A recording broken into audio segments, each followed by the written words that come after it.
Uns não avisa, né? Fala até em inglês. Mas, então, de novo, sejam muito bem-vindos.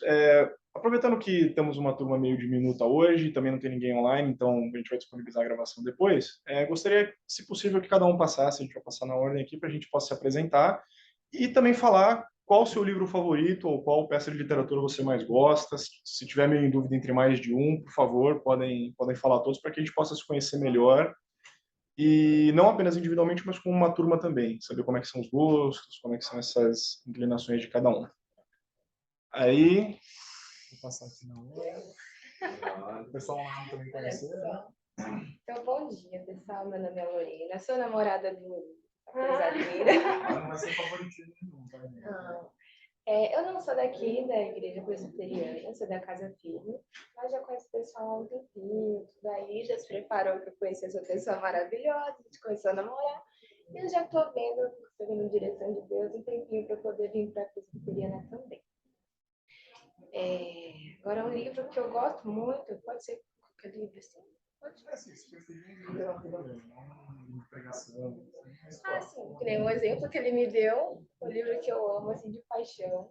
Não é livro cristão nem nada, mas assim, que eu amo no contexto, tudo no Orgulho e Preconceito. Ai, gente, eu acho maravilhoso o Orgulho e Preconceito, sim. É maravilhosa a história, todo o contexto dela. Eu acho muito legal. E agora um livro cristão, que eu gosto bastante, é de um missionário chamado Olson, que fala sobre essa cruz de Macaré. Ele vai trabalhar numa aldeia com povos ali, os motilones, e Deus vai instruindo ele como alcançar esse povo, como falar do amor de Cristo segundo as tradições desse povo. Então é muito bacana no desenrolar aquilo que Deus vai fazendo, as estratégias que Deus vai dando para ele poder falar do amor de Deus, mas sem interferir nas culturas desse povo, para não chegar assim, dando aquele bate, mas assim, aos pouquinhos e falando do amor de Deus. Então esse é um livro que eu gosto bastante também. Meu nome é Andréia, eu sou daqui da igreja, deixa eu pensar. Eu gosto muito, faz muito tempo que eu não leio, tá? Mas um livro assim, agora veio, um livro que eu gostei bastante, eu não sei o autor, mas é sobre a história da Ana Bolena. E assim, eu gosto muito das histórias assim, lá dos reis da Inglaterra, umas coisas bem estranhas, né? E aí que eu vinha saber, que eu nem sabia que ela era a mãe da primeira rainha, que teve o problema que era protestante, mas mesmo assim era bem confusa aquela história, mas é um livro assim, que eu gostei bastante. E um livro cristão, não lembro se é exatamente esse o título, mas é O que Jesus faria em meu lugar, sabe? É uma Seu coisa... lugar, o que faria Jesus, é do Sheldon, alguma coisa. Não. E aí ele que a gente sempre se colocar, né? É um livro que eu gostei bastante e eu tenho lá sempre. Seria esse cara. Já deu spoiler do nome, né? Bom dia, né? Como eu falei para você, né? Me converti já no finalzinho do dia, né? E eu não tinha muito costume com a literatura, e ler muita coisa. E depois quando eu me converti, eu abracei o evangelho de uma certa forma, mas aí a minha vontade é de ler coisas de autores bíblicos, sabe? E um livro que eu li, que eu gostei muito dele, não tem como não gostar, né? Foi o Pelegrino, né? Eu li ele, né? Eu li o Pelegrino. E tem também de uma americana, uma menina que é chamada, que é Johnny Erickson Tada. Ela era nadadora e aos 17 anos ela sofreu ela foi dar um mergulho e ela sofreu um acidente, se bateu a cabeça, a coluna, não sei, numa pedra lá, e ela ficou tetraplégica. E ela, esse livro, quando ela escreveu esse livro, ela estava com 40 e poucos anos de tetraplégica. Então ela fala nesse livro do descanso eterno, né? Inclusive o livro, se não me fala a memória, o nome do livro é Descanso Eterno. E então é uma história muito, muito, muito bonita, e são vários. Eu eu criei, desenvolvi, pela graça de Deus, o hábito de ler. E, então, são vários, mas eu vou ficar com esses dois livros aí que foram muito importantes para a minha edificação. Sou Estevão, filho dos Carlos. Também acho que a gente curte a mesma coisa, né? A gente está vindo de uma igreja, na nossa casa, uma igreja quanto pentecostal, digamos assim, né? Aí a gente está saindo lá e já começando a literatura que me deu assim, a gente começa a ler, né? A gente começa a ler um pouco, a gente desenvolve alguns, começa a mudar um pouco da visão. Eu li o Adaptoso, Conhecimento do Santo, e Agostinho. Esses dois livros, e li o Pelegrino também. Só que esses dois livros foram o Conhecimento do Santo, do Adaptoso, foi o que mais me direcionou assim, para entender. Do Agostinho, qual você leu? Desculpa. Confissões? Confissões. Acho que o primeiro que eu li foi o Pelegrino, também foi o livro cristão. Livro não cristão, não li. Não li bastante livro cristão, mas só esses dois, os três aqui. Mais marcado. E mais marcaram, assim, interessante. Cara, o negócio interessante é que como que o cristianismo desperta a gente para a literatura. É impressionante isso, não é uma exclusividade de vocês, do testemunho de vocês, de muita gente que não tinha costume de ler nada, seja cristão, seja não cristão.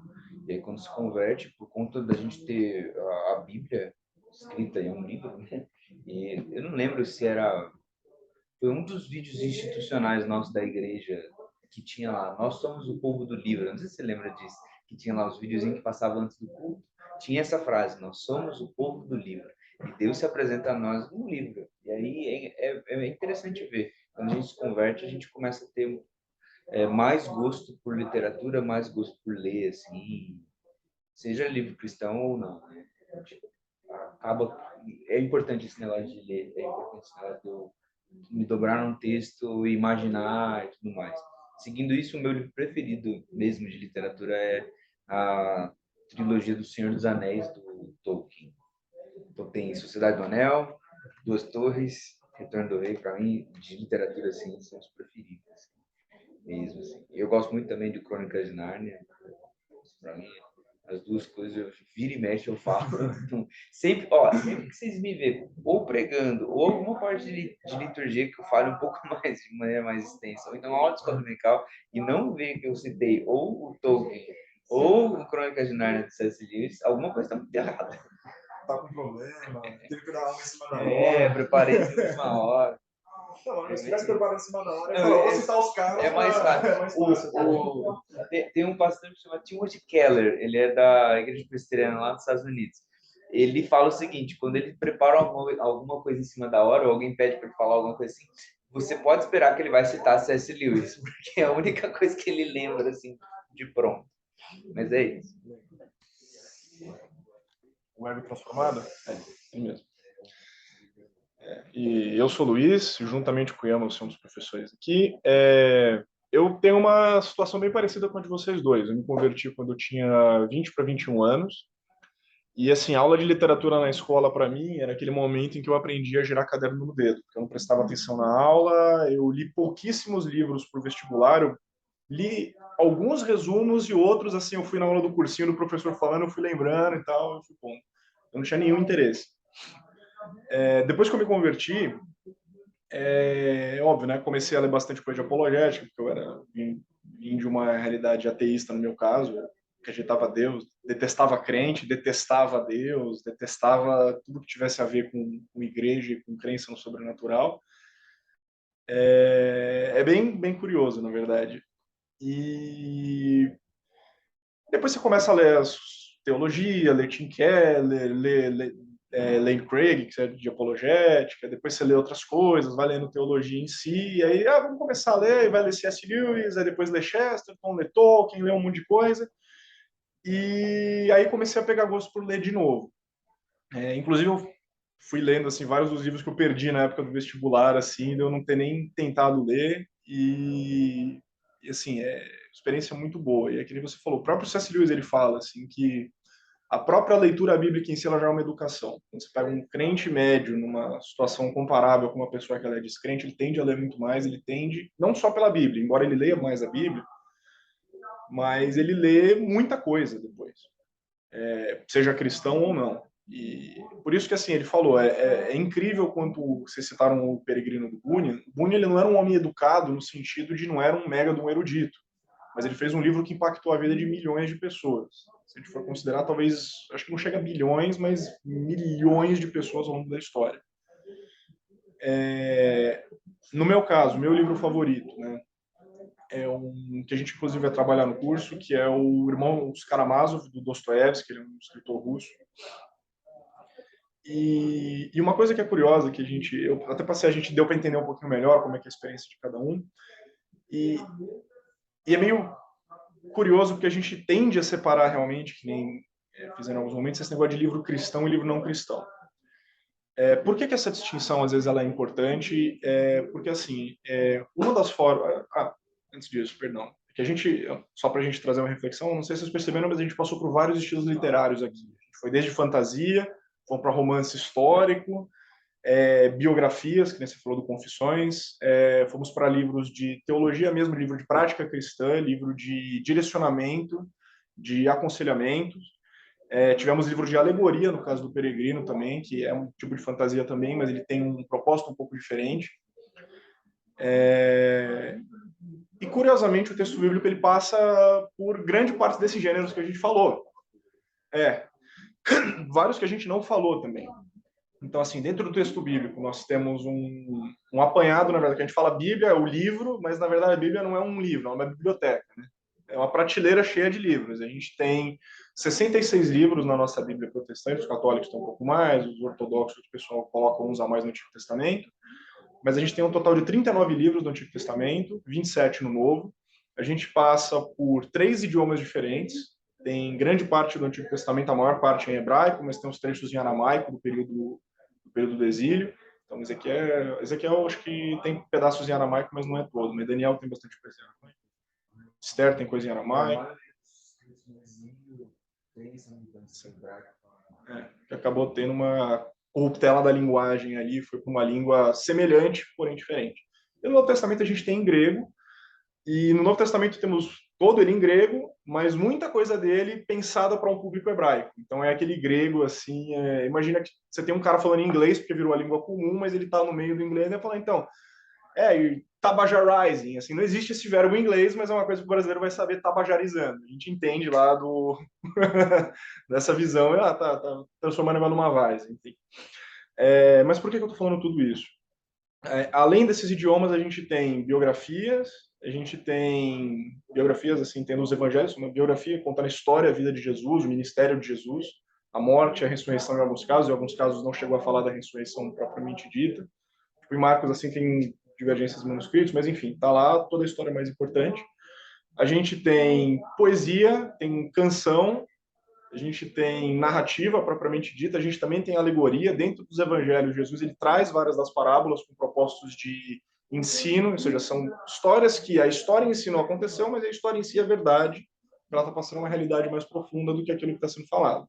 Então, assim, você fala, pô, a Bíblia não mente. Aí tem alguém que pode ser meio mais denso, mais sonso, vai falar, não, claro que mente. Jesus está falando, tinha mesmo um cara que mandou o filho embora, que o filho foi embora e depois ele voltou, a parábola do filho próximo? Não tinha, mas em certo sentido tem, porque é o que aconteceu conosco, com Deus. Então, Jesus está trazendo essa realidade para nós por meio dessas histórias.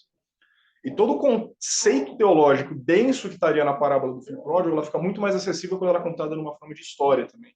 Isso é uma coisa importante nessa literatura, desse conto de histórias também, que a gente vai entrar.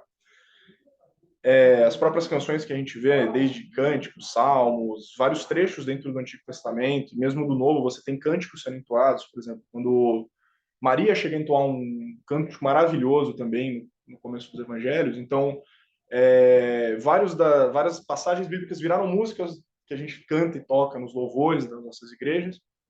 E com isso em mente, por que eu falei da questão da separação? Porque invariavelmente, nós vamos ter 3 tipos de mentalidades usadas em qualquer tipo de produção artística. Hoje a gente está fazendo um curso aqui de literatura, mas a gente poderia facilmente fazer um curso de Bíblia e cinema, Bíblia e arquitetura, Bíblia e pintura, Bíblia e música. Qualquer tipo de expressão artística, ela encontra paralelos dentro, não apenas paralelos, mas ela encontra relações que nós podemos traçar dentro do texto bíblico em 3 maneiras diferentes, tá? E assim, o estilo literário, o que o autor está querendo falar, meio secundário nisso daqui, a gente vai falar disso depois. Mas as 3 formas diferentes são, você tem, somente quando a gente pensa em pagãos, assim como nós lemos o texto bíblico em Eclesiastes, com relação a Deus ter colocado esse anseio pela eternidade no coração do homem, quando nós lemos em Romanos, Paulo falando de que a criação ela dá testemunho de Deus e as pessoas respondem ou não a isso, né? O que Paulo fala é, não tem ninguém que é justo e pode alegar assim, mas eu nunca ouvi falar do Senhor, como é que eu saberia que você é Deus? A criação está dando testemunho. Você tem como entender que tem um Criador. Talvez ele não entenda, obviamente, que esse Criador mandou o seu filho para morrer pelos pecados, no caso do pagão, e aí entra o papel do evangelismo.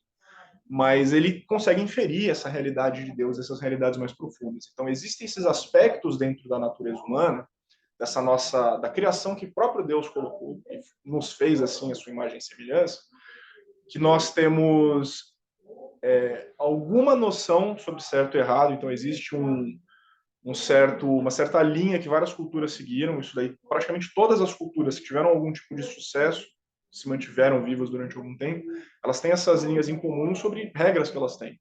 Óbvio, nós temos a Bíblia como a nossa regra de fé e prática, mas se nós vamos para um pagão, o pagão fala, você não pode matar, você não pode roubar, não trai a sua esposa, tenta viver uma vida honesta, em alguns casos até auxílio aos pobres, cuide daqueles que são menos afortunados, tenha palavra, esse tipo de coisa, eles são citados em várias culturas. E a gente poderia olhar para isso e falar, tá, mas então a Bíblia não tem nada de especial.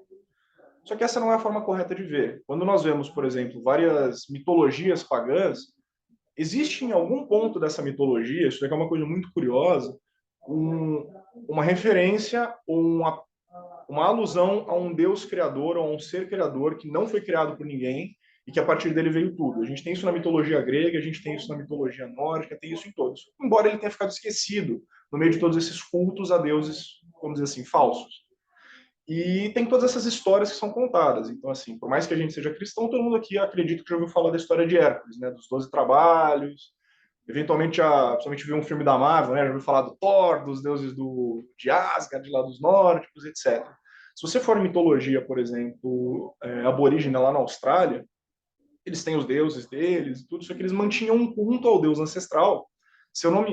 pronúncia eu vou pedir perdão, mas se eu não me engano era Arroacan, que quando os missionários foram para lá e depois que os missionários começaram a fazer parte da cultura deles, interagindo, pregando evangelho, eles foram levados para essa sociedade inteira e eles falaram, então, esse daqui é o Deus que você estava falando para a gente acha que ele é o Arrocan. Então, assim, isso é maravilhoso de ver. Tem um livro bem bacana que trata um pouco disso, que é o Fator Melquisedeque. Que nem você falou nesse livro Por Essa Cruz Te Matarei, a verdade é que, assim, quando nós vemos, por exemplo, aquela promessa maravilhosa, aquela previsão maravilhosa de Apocalipse, aquela revelação que é todo povo, língua e nação estará glorificando a Deus, não quer dizer que vai estar todo mundo de terninho, com a Bíblia embaixo do braço, do mesmo jeito, sapatinho social, mas cada cultura, cada língua, ela se torna mais verdadeiramente uma cultura e um povo quando esse povo serve a Deus. Assim, Deus ele não fala para todo mundo começar a se vestir igual, andar do mesmo jeito que o missionário que veio para cá presbiteriano. O brasileiro continua sendo brasileiro quando ele se converte. Porém, ele se torna um brasileiro, uma essência mais brasileira. E com a nossa língua portuguesa, nós glorificamos a Deus dessa maneira também. Então, assim, eu não estou falando isso para relativizar as culturas, obviamente, mas eu estou trazendo isso para mostrar que esse anseio pela eternidade, essa realidade que Deus coloca no nosso coração, ela faz parte de nós intrínseca.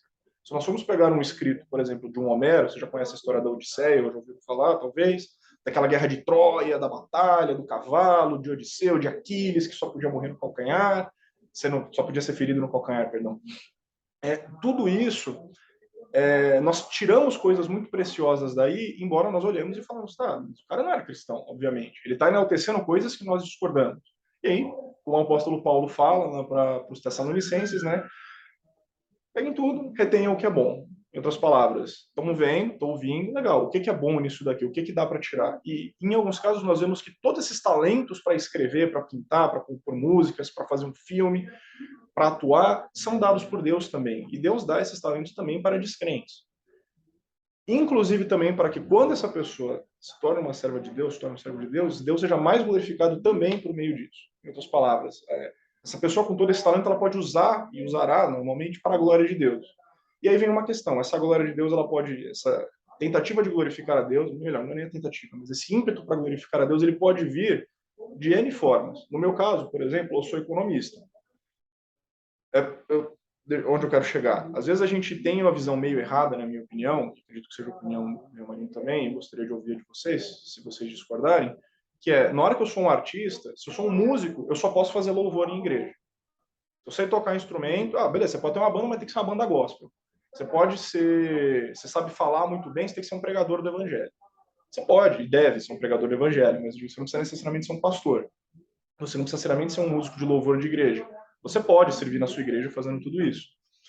Mas seria a mesma coisa que falar para mim que eu sou economista, eu trabalho com número, faço conta, faço planilha, falar, então, a única coisa que você pode fazer para glorificar a Deus é ser um tesoureiro de igreja. Não. O meu próprio trabalho, ele glorifica a Deus em si. Você é uma pessoa honesta, você é uma pessoa que vai me esforçar ao máximo em tudo que eu fizer. Eu vou trabalhar como se eu estivesse trabalhando para Deus, porque em última essência, em última instância, é para Ele realmente que eu estou trabalhando. Então, assim, a mesma coisa vale para um artista. Uma pessoa que pinta, ela não precisa fazer ilustração de cenas bíblicas. Ela pode, sim, fazer ilustração de cenas bíblicas, porém, ela pode ter um trabalho como uma artista que ela está fazendo um quadro, está fazendo o melhor quadro que ela consegue. Falando, senhora, para o senhor esse quadro. Por isso que você falou, pô, mas tem essa música aqui, que a música é tão linda, ela fala isso, fala aquilo. Sim, não estou tirando mérito. Precisava ver qualquer música, tá? Às vezes a música tem questões mesmo no teu lado. Nem lembro. Ah, sim. Mas foi uma música que tocou. Sim. Entendi. E aí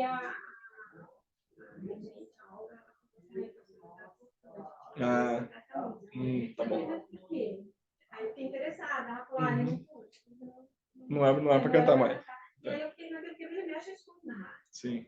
Mas eu tá bom, por favor. A próxima vez que eu ouvir. Tá. Às vezes a gente acha que a glória de Deus ela só tem a ver com aquilo que eu faço que é intrinsecamente evangélico. Eu vou usar essa palavra para determinar assim, a única coisa que dá glória a Deus é quando eu estou lendo a Bíblia e orando e dando culto, etc. Sendo que a própria palavra nos instiga a fazer algo muito mais que isso.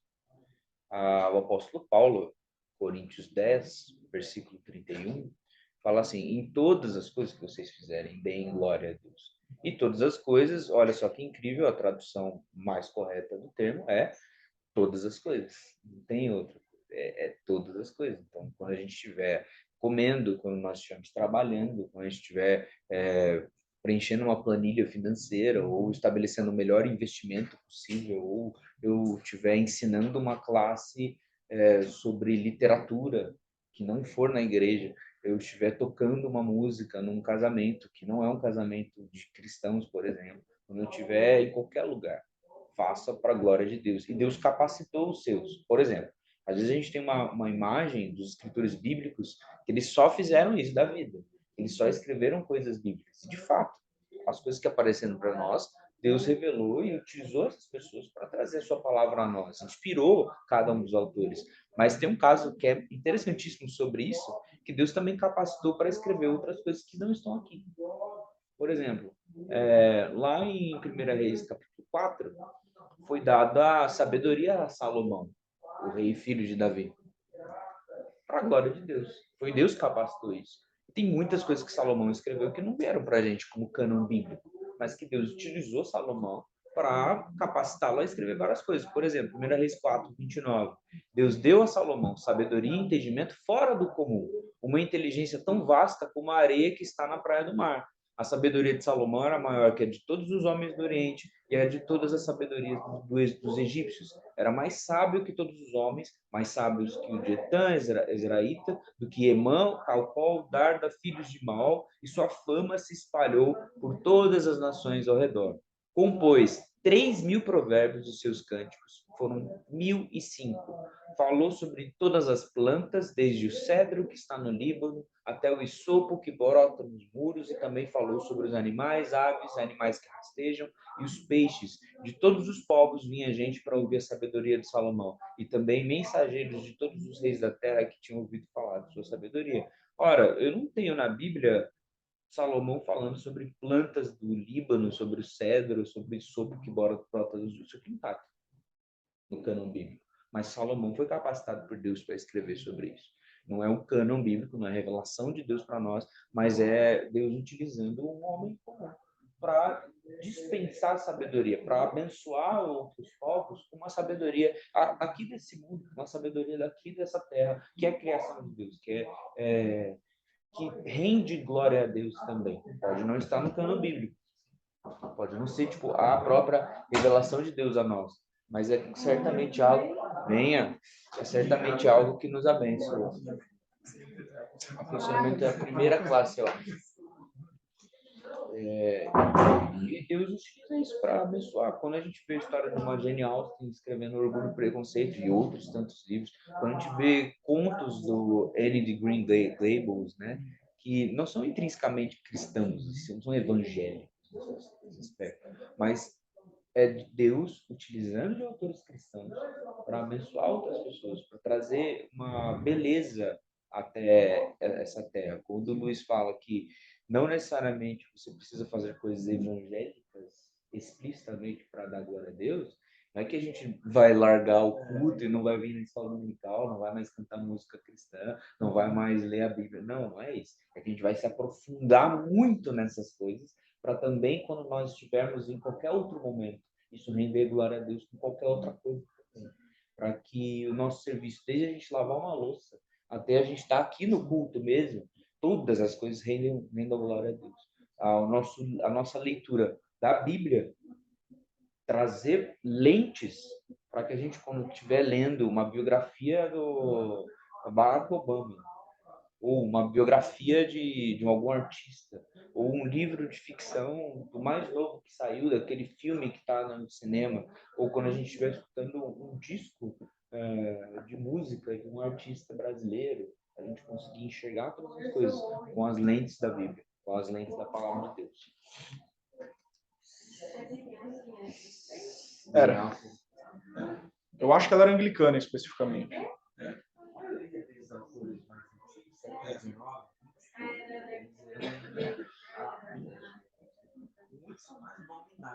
Do que de fato. Sim. Eu gosto muito e agora vai sair do cinema. Não, tem, vai sair.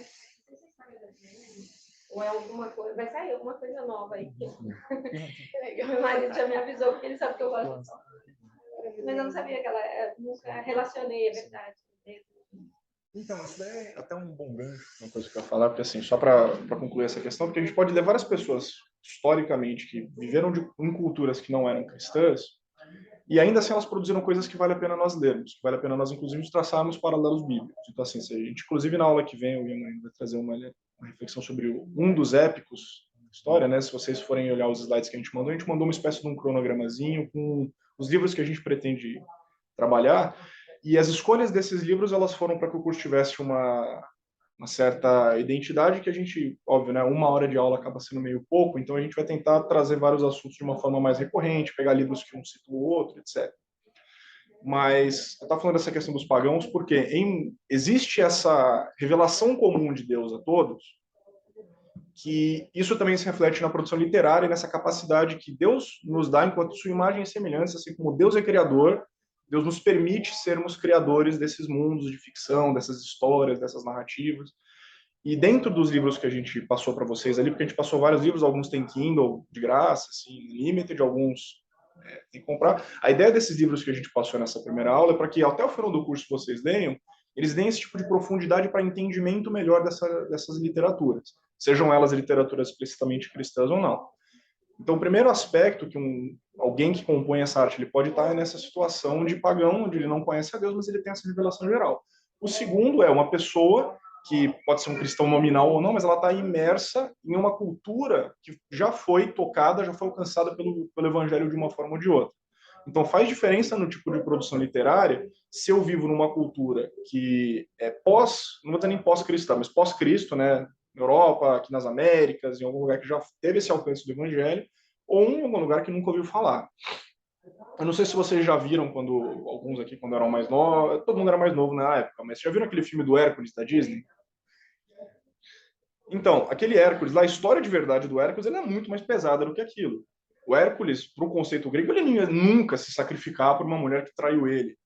Só que o fato dessa história do Hércules ter sido reimaginada para crianças pela Disney, em um contexto cristão, numa cristandade, num grupo de um país, lá nos Estados Unidos, qual que é a visão? Olha, um verdadeiro herói é aquele que dá a vida por quem ele ama. E o curioso é que ele dá a vida por quem o abandonou inicialmente. Ele dá a vida por quem não merecia esse sacrifício dele. E por meio desse sacrifício, ele é exaltado a Deus. Ele tem esse renascimento quando ele estava quase morrendo.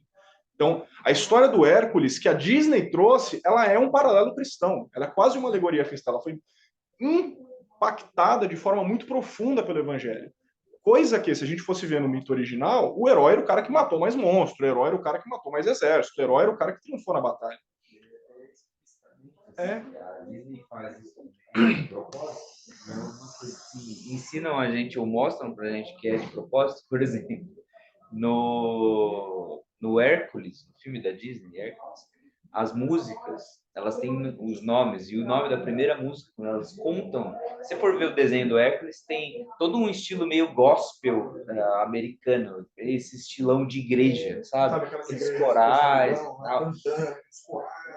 E a primeira música, o nome da primeira música do filme do Hércules é The Gospel Truth, que é a verdade do evangelho. Isso que coisa interessante. Isso é muito legal. E agora, você vai me perguntar, pô, mas os artistas da Disney, o pessoal que contou essa história, eles eram explicitamente cristãos? Não sei, talvez sim, talvez não. A Jane Austen, ela fez o Orgulho e Preconceito para ser uma obra evangelística? No princípio, não, mas ela podia ser uma pessoa cristã que cresceu nesse meio cristão e bebeu de toda essa fonte. Então, por exemplo, no meu caso, eu já fui ateu. Para quem estava nessa situação, às vezes parece meio óbvio, tá? Cuida do próximo, cuida do pobre. Eu não preciso de uma Bíblia para me falar isso. Na verdade é que eu preciso. O fato de eu achar que eu não preciso mostra a minha ignorância.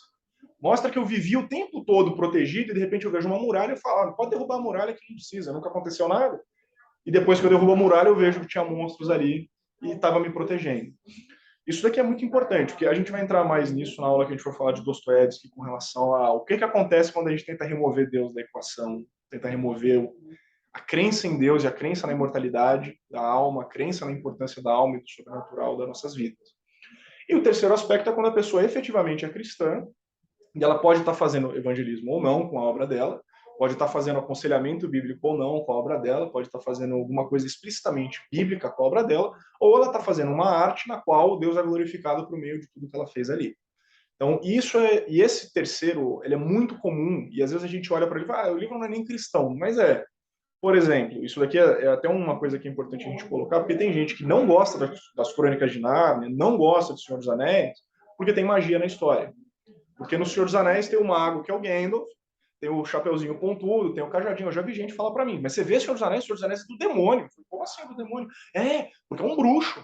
Ele é um feiticeiro, isso daí é coisa do Satanás, não é? Poxa, vamos ler a história e a gente vê. Você pega, por exemplo, o Harry Potter é uma história, não sei quem gosta de Harry Potter, eu cresci meio que vendo, eu não cheguei a ler os livros, mas eu cresci assistindo. Era criancinha quando saiu o primeiro filme, então fez parte ali da minha criação desse imaginário. Pô, mas eles têm magia, coisa do mal. Então, tem bruxa boa e bruxa má, não tem esse negócio de bruxa boa, a bruxa é tudo Satanás e tal. Mas a verdade é que a história do Harry Potter, a autora J.K. Rowling, ela é cristã, embora não seja a cristã mais ortodoxa que existe, mas ela... Tudo bem? Mas ela é uma cristã que foi profundamente impactada pelo Evangelho, e a história dela, ela conta essa história do Evangelho também. Você vê que próprio no final dos livros, o Harry Potter ele foi marcado pelo pecado, ele tem as suas chagas ali, no caso da cicatriz dele, teve uma história de sofrimento, esse sofrimento aprimorou ele, e no final, é por meio da morte dele que o mal pode ser derrotado. Então, assim, repara, esses paralelos bíblicos, eles são muito ricos nessas histórias. E para nós conhecermos, isso nos ajuda, conhecermos tanto a Escritura quanto essas outras, nos ajuda a entendermos melhor essas outras. Da mesma forma que o Novo Testamento ilumina o Antigo, a Bíblia como um todo ilumina todo o resto, nós podemos apreciar de uma forma muito melhor todas as coisas que irmãos nossos ou não produziram e produzem. E também, por outro lado, nós, por meio dessas histórias, podemos inclusive aperfeiçoar o nosso entendimento bíblico em muitos casos. Óbvio, né? Nada substitui um bom estudo, nada substitui um comentário, nada substitui um estudo de contexto histórico e tal, mas isso te ajuda a entender algumas histórias e buscar esse tipo de profundidade que está no texto bíblico. Porque a Bíblia ela é inesgotável, pessoal. Ela é extremamente rica. Você pode estudar a Bíblia a vida inteira e ainda vai ter mais coisa que você não sabe do que coisa que você sabe. Na verdade, o que você sabe é muito pouco, na realidade. Tão grande é.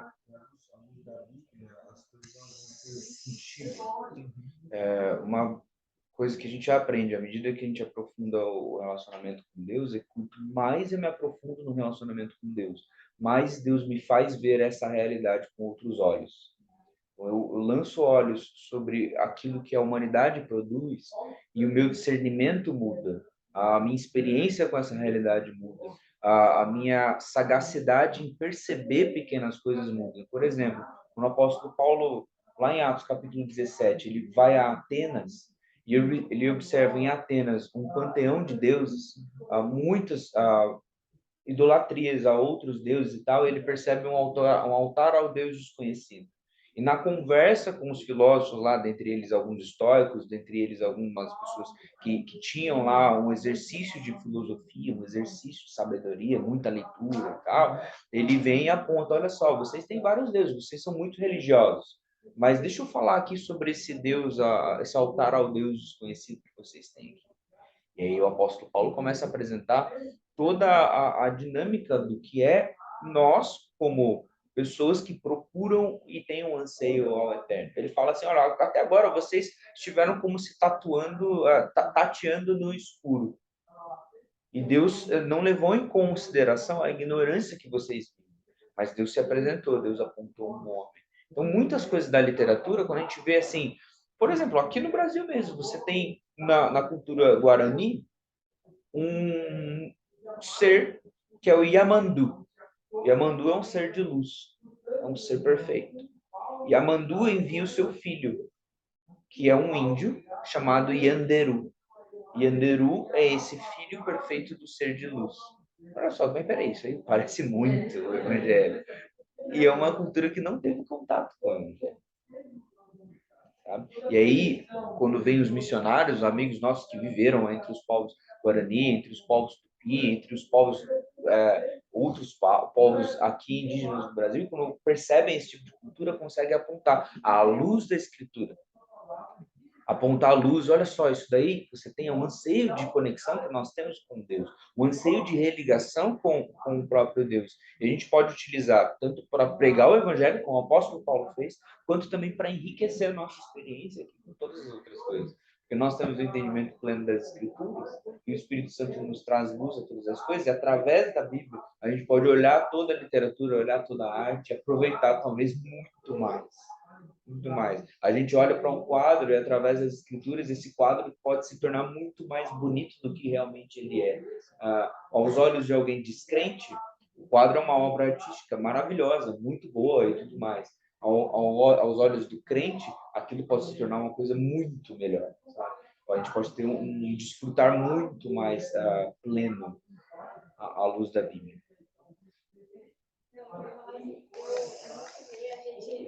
Acaba se identificando com algumas coisas, mas eu nunca consegui fazer essa relação que vocês fazem. Assim, no culto, na escola dominical, vocês estão palestrando lá, daí vocês estão falando alguma coisa, eu falo, caramba, eu sempre gostei disso, mas eu nunca fiz a ligação. E igual agora você fez essa ligação com o Harry Potter. Eu já assisti, todos os filmes também. O dia que eu amo, que eu deixo mais assim, mas já assisti. Mas assim, eu tenho alguma coisa que me atrai, mas eu nunca fiz, assim, eu acho tão incrível isso. Eu me sinto muito.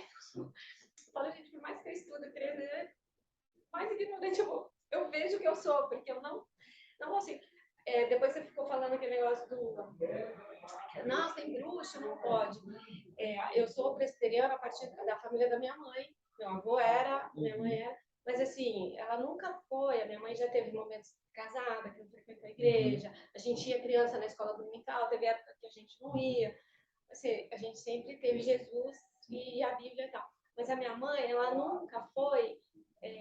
Não estou falando nada assim. O pastor falou, aquilo. Ela sempre falou assim: você tem que ler, você tem que ler. Então, assim, ela nunca impediu a gente. Tem algumas coisas que sim, que não tem nada a ver. Mas, assim, ela sempre deixou que a gente lesse, e aí, se você tem uma dúvida, então você conversa com o pastor, você vai falar. Mas ela nunca impediu a gente de assistir alguma coisa, e eu continuo assim, eu não deixo de ver alguma coisa, porque eu acho, a não ser que seja realmente alguma coisa claro. que eu falo, E tem não quero isso, nem tá? saber. Tem Eu falei, isso isso aí também. nem me interessa, não tem interesse. Mas assim, e mesmo assim, às vezes tem coisas que são cristãs e que eu falo, acho que não é bem assim. E aí a gente vai procurar na palavra. Mas eu acho incrível, assim, como vocês conseguem ligar. E eu fico vendo, nossa, gostava tanto daquele, nem sabia. Gostava dessa autora, também não sabia. Como que a gente acaba se induzindo dentro de um caminho, né? O objetivo desse curso, como eu estava dizendo, montando todas as aulas, montando a proposta do curso e tal, é até uma coisa que um dos professores de arte que eu gosto muito, que é o Hans Huckmacher, ele fazia. Ele chegava para a classe dele, ele dava aula de História da Arte na faculdade lá na Holanda, e ele trazia a classe dele no primeiro dia de aula, semestre História da Arte 1. Ele trazia todo mundo, o pessoal não sabia nada de História da Arte, estão começando agora o curso. Ele levava no museu e chamava todo mundo, vamos lá, observa tudo aqui, todas essas obras de arte. E ele virava e fazia uma pergunta, o que vocês veem? Aí todo mundo falava algumas coisas e tal. Aí passavam-se 6 meses do curso. Ele ensinava sobre, olha, essa técnica de pintura, aquilo ali, essa história desse autor, essa história desse pintor, essa história desse movimento. Depois de 6 meses ele levava no mesmo museu. Vamos olhar de novo. Ele fazia a mesma pergunta no final. O que vocês veem? Por quê? Porque à medida que a gente vai enriquecendo com a história de cada autor, o contexto histórico, à medida que a gente vai conhecendo mais as coisas, os nossos olhos eles vão sendo abertos. Então, a intenção desse curso é que, seja na lista de livros que o Luiz vai passar, que a gente separou e tudo mais, que os nossos olhos vão sendo treinados para a gente conseguir enxergar. A partir desses livros que a gente apontou, mas também para que cada um de nós, quando a gente estiver lendo alguma outra coisa, você está lendo uma notícia do jornal, você está lendo um livro novo que está ali na Livraria Cultura, na Saraiva, que está todo mundo lendo, você está vendo uma série do Netflix, na Amazon Prime, na TV, você conseguir enxergar isso à luz da estrutura. Então, uma parte boa da nossa sala de aula aqui, nesse primeiro, são 4 meses, né? Pelo menos até o final do ano, acho que vai. Pelo menos até o final das aulas, a gente conseguir treinar os nossos olhos para conseguir ter uma relação de enxergar essas coisas, de perceber, nossa, por que eu me atraio tanto pro Harry Potter? Por que eu vejo isso tão intenso, me atrai por isso? Talvez tenha um motivo. E a gente treina os nossos olhos para discernir. Isso que nem você falou, às vezes é um ponto. Isso também, em muitos casos, é um ponto para que a gente possa dialogar com não cristãos também, ou com alguns amigos, ou com pessoas que de repente gostam, a gente traz essas reflexões também. Uma coisa só para chamar a atenção é que dentro dos livros que a gente passou,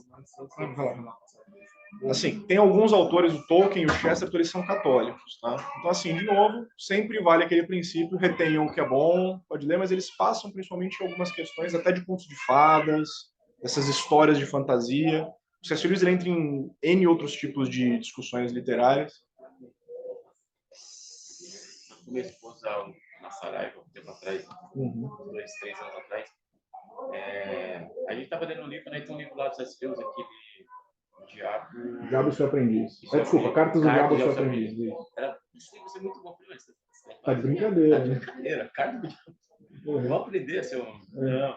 Aí depois a gente vai conhecendo, vai entendendo, já li a profecia do C.S. Lewis, e você vê o contexto, é muito bom. E a gente tem esse pré-conceito com notícias, né? Esse específico, ele é muito interessante, porque eu já conheci pessoas que não gostam de ler esse livro, porque ela fala, é bizarro o quanto que eu sinto que o personagem entra na minha cabeça. O quão preciso é aquilo. Ele vai narrando coisas de tentação, como que a gente se afasta de Deus, como que o diabo, o maligno nos tenta. Aí você fala, meu, cadê ele? Ele não conhece? Assim, é muito bizarro. E é um talento gigante dele. E, curiosamente, foi o livro que ele menos gostou de escrever, sabe? Por causa disso. Ele falou, eu não gosto de ter que ficar pensando em como fazer os outros pecarem. Só que ele tinha que pensar para dar pro personagem. Só que assim, ele foi refletindo e falou, eu não tô gostando do que tá fazendo. Mas ele terminou. Então, assim, o livro é muito bacana. Eu diria que, é óbvio, né? um cristão, vai chegar para a pessoa que acabou de se converter, eu tenho um livro aqui do Diabo do Seu Aprendiz, aproveitando que você é meu discípulo. Caramba, não, né? Aí queima o filme. Mas assim, eu estou falando tudo isso para vocês porque vários dos livros que a gente colocou, agora não só dos para essa aula, para o restante do curso, né, que são os livros de reflexão sobre histórias e tal, mas dos livros que a gente vai trabalhar nas próximas aulas, alguns deles são livros de 900, 800 páginas, não vai dar para vocês lerem em todas as aulas, tá? Se vocês conhecerem, ótimo, mas uma coisa que é um fato, assim, até a Alô chegar, eu tinha até comentado com o Yama que eu sou o caçulinha da turma, acho que eu sou o mais novo de todo mundo que se inscreveu. Então, cada um de vocês tem a sua história com Deus, cada um de vocês tem o seu tempo de leitura, tem as coisas que vocês leram. Vários de vocês, talvez todos, tenham lido muito mais coisas do que eu já li. Que nem eu falei, eu tenho menos de 8 anos de leitura acumulado. Eu me converti com 20 anos, eu estou com 29, e eu só comecei a ler mesmo, assim, coisa de literatura, das coisas que a gente vai abordar, de 4, 5 anos para cá. Assim, nunca é tarde demais, pode ser no meio, pro final da vida, no final do dia, mas o salário é o mesmo. Mas repara, esse entendimento, ele nos permite aproveitar muito mais as coisas que são feitas. Se a gente vai para um cinema, a gente olha com outra ótica. Ao mesmo tempo, a gente também começa a perceber, putz, o que ele está falando aqui é absolutamente imoral. Mas é uma história tão linda, uma história tão legal. Eu não sei quem é que gosta de Beatles. Vocês gostam de Beatles? Conhecem Beatles? Tem uma música do John Lennon que é aquela Imagine. Geralmente, quando é atentado terrorista, a galera leva um pianinho lá para a praça e começa a tocar Imagine. Aí, imagine todas as pessoas andando de mãos dadas. Parece uma música linda. Aí ele entra. Imagina que não tenha Deus. É fácil se você tentar.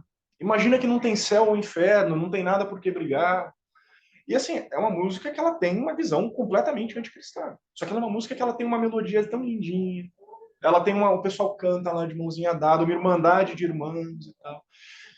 Só que ela é uma música, em essência, satânica. É uma música que quer abolir Deus. É uma música que quer colocar Deus como irrelevante para que a humanidade possa viver de mãos dadas. Só que tem algumas outras histórias que nem você olha para o título, Cartas do Diabo ao Seu Aprendiz. Meu, isso daqui deve ser do demônio, não é? Então, assim, sempre vale que a ideia dessa aula da bibliografia que a gente passou, a gente colocou os livrinhos lá, inclusive com os capítulos que a gente acha bacana nos livros para o curso. Claro, o livro normalmente, a gente só colocou o livro que a gente acha bom lá. Mas os capítulos que a gente delineou, alguns têm 4, 5 páginas. O do Tolkien, por exemplo, tem o do Tolkien da Árvore da Folha, é maior, então assim, se tiver tempo, você para ler, mas se não, é difícil. E tem Ortodoxia do Chesterton, tanto o Tolkien quanto o Chesterton são católicos, tá? O C.S. Lewis, ele é anglicano, mas ele tem uma visão sobre o papel dele enquanto escritor, que ele tenta fazer o máximo possível pelo cristianismo puro e simples. Então, é intencional dele não ficar entrando em questão doutrinária. É intencional dele não ficar entrando em debate sobre predestinação, sobre Eucaristia, sobre diferentes igrejas. Ele fala, entre os cristãos existe uma grande sala comum e cada denominação tem o seu quarto. É irrelevante? Não, não é. Mas a gente tem muito mais coisa em comum do que a gente tem que nos separa. Então, ele quis focar nessas coisas em comum. Então, assim, tanto que ele é citado e adorado por católicos, nós somos presbiterianos, por anglicanos, por adventistas, por pessoal da Assembleia, por N e outras denominações. Ele é um cara muito bem quisto, normalmente, assim.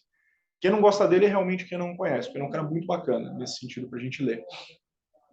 E a próxima aula a gente vai falar de um dos maiores épicos da história da cristandade, que é o Paraíso Perdido, que o Guia Marino vai trazer, que é uma história, é um poema épico que ela conta a história da queda de Satanás e de como Satanás veio a tentar a humanidade. Então, assim, é um livro bem bacana, é um livro bem denso também. Ele também é um livro que a gente tem que olhar com esses cuidados. Porque que nem a gente estava falando, da mesma forma que a Bíblia influenciou muito esse pessoal, e assim, acreditem ou não, Machado de Assis, ele era bem católico. Tem coisas, obviamente, que ele vai falar, tá, ele acredita numa coisa que eu não acredito, mas o grosso é muito comum. O Dostoiévski, que eu vou falar, ele é ortodoxo, ele não era protestante, não era católico, é outra vertente. A gente conhece bem pouco de igreja ortodoxa aqui no Ocidente, mas assim, mais de 300 milhões de pessoas no mundo são. Eles têm uma teologia um pouco diferente, mas ele era cristão. A história dele exala essa verdade do evangelho. Só que ela não é um livro que tem uma proposta evangelística. Eles falam muito da nossa até hoje, sei lá, eu fiz teatro, então eu vi bastante, eu gosto muito dos cursos, mas eu falo que eles falam, assim, é uma coisa muito... Bem profunda. Não, que você se aplica em qualquer época, porque eles falam da natureza humana, das nossas falhas, dos nossos medos. Não é nem só assim, são os estudantes que postam e fazem isso muito profundamente. Você vai ler na Carolina uma história sobre traição, e a gente, inclusive, consegue fazer um paralelo com o Dom Casmurro, que também é uma história sobre traição, mas tem as suas nuances. Então, assim, naquela época, no finalzinho do século XIX, comecinho do século XX, você tem muito dessa produção literária que foca muito nessa questão da natureza humana. A história literária sobre a existencialismo. O Machado de Assis era um romantista, mas ele trata muito disso também. Se você vai ler Dom Casmurro, é pura natureza humana. Como é que eu lido com uma dúvida sobre traição? Quanto que isso me corrói, quanto que isso me afunda, e até onde eu posso ir no meu desprezo por uma pessoa que eu nem sei se fez mal para mim ou não, mas eu acho que pode ter feito. Como que eu lido com isso? E a forma como o personagem é uma das coisas muito importantes para a gente, não vou falar mais disso depois, mas é diferenciar a voz do autor da voz do personagem. Por quê? Às vezes o personagem tem uma atitude profundamente imoral. Você fala, pô, ele é o personagem principal, o autor está defendendo isso? Não necessariamente, talvez esteja. Mas ele está expondo, da mesma forma que o texto bíblico. A gente tem vários pecados que são cometidos por vários homens de Deus, mulheres de Deus do Antigo Testamento, mesmo no mundo. E a gente fala, pô, Deus está provando isso. Jefté fazendo uma causa da própria filha, a gente tem Sansão transando com prostitutas, nós temos Davi cometendo adultério, depois tentando cobertar, matando o marido da mulher que ele traiu, nós temos Salomão pelo mundo de escuro, essa Bíblia está na vida, e ela também nada as consequências. Às vezes algumas pessoas, hoje em dia um pouco menos, né? Antigamente olhava para o texto bíblico e falava, poxa, a Bíblia permite poligamia, os patriarcas tinham mulheres. A Bíblia não, em alguns casos até legisla sobre poligamia. Só que olha o que acontece com cada uma das famílias, com cada uma das pessoas que têm relações poligâmicas. A gente tem N casos, a gente tem briga entre filhos, e assim, brigas entre filhos pesados. De Saul tentar matar Jacó, porque um era filho favorito e não era. A gente tem, não preciso nem falar da história de José, os irmãos em inveja venderam ele como escravo, para morrer. Para botar para longe que eles tinham inveja do filho, porque ele era o filho favorito da esposa favorita do pai, todos eles estavam ali sozinhos, eles eram filhos das outras esposas.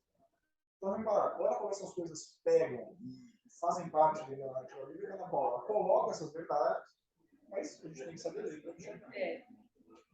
Então, assim, obviamente, não deu para falar tudo que a gente queria, eu espero que tenha sido uma aula para vocês, tá, pessoal? Na aula que vem não ter tempo para as apresentações, a gente vai começar falando, então, para poder usar um pouquinho melhor. Agora que eu vi que eu estou falando sem a câmera me filmar, perdão, pessoal que vai ver online depois. Vai ver o negócio, mas então assim, espero que tenha sido edificante para vocês de uma forma ou de outra. Deem uma olhada lá nos livros se vocês conseguirem. Eu mandei no WhatsApp. Eu mandei um PPTzinho no WhatsApp para vocês. Aí a gente vai criar um grupo no WhatsApp para ficar mais fácil, tá? A gente só queria deixar para conhecer vocês primeiro antes de criar o grupo, a gente adiciona vocês lá. Aí se vocês tiverem texto ou tiverem alguma reflexão, por favor, levem lá. A gente só vai pedir porque historicamente, infelizmente, deu problemas não só no grupo de EBD, mas em outros grupos aqui da igreja, quando o pessoal começa a entrar em questão de política. Ainda que a gente concorde com tudo, vamos não ficar entrando muito nessas questões. Se eu começar a entrar, por favor, vocês falam, Luizão, tá indo para política, não tá indo para a Bíblia. Aí vocês me falam, tá? Porque algumas histórias elas acabam entrando nesse tipo de crítica política também. A gente vai falar sobre algumas distopias. São aquelas histórias de ficção científica, ou então jogam um futuro lá para frente. O que é que aconteceria se um governo começasse a fazer isso? Então a gente vai falar do 1984, que é aquela história do Big Brother, que a gente está sempre vendo, controlando a tua linguagem. Vamos falar do Senhor do Mundo, que é uma história sobre a vinda do anticristo e como todo mundo se prostra para ele, e tal, e como que isso funciona no governo. Então, assim, a gente vai entrar em tudo isso, mas em alguns casos vai ter que ter uma questão com política para que a gente reflita um pouco e veja essas aplicações também como literatura que também faz crítica política, mas a gente não vai ficar entrando e ficar batendo em uma vertente ou não, tá? A gente tem que pegar você pode até ter uma inclinação para um lado, direita, esquerda, mais conservador, menos, mas a Bíblia tem que ser a nossa última e primeira instância de fé e prática, e é nisso que a gente tem que se embasar. Tá bom, pessoal? Então, assim, muito bom conhecer vocês, alguns que eu já conhecia. Espero ver vocês aqui de novo. Para aqueles que só puderem online, a gente vai sempre mandar o link lá no grupo e vamos tentar disponibilizar as gravações para vocês. E no WhatsApp a gente cria o grupo para vocês e manda, sempre que tiver o link do vídeo novo que a gente gravou, onde vai ficar? Se vai ficar no YouTube mesmo, se a gente vai mandar o link no Drive, alguma coisa, tá bom?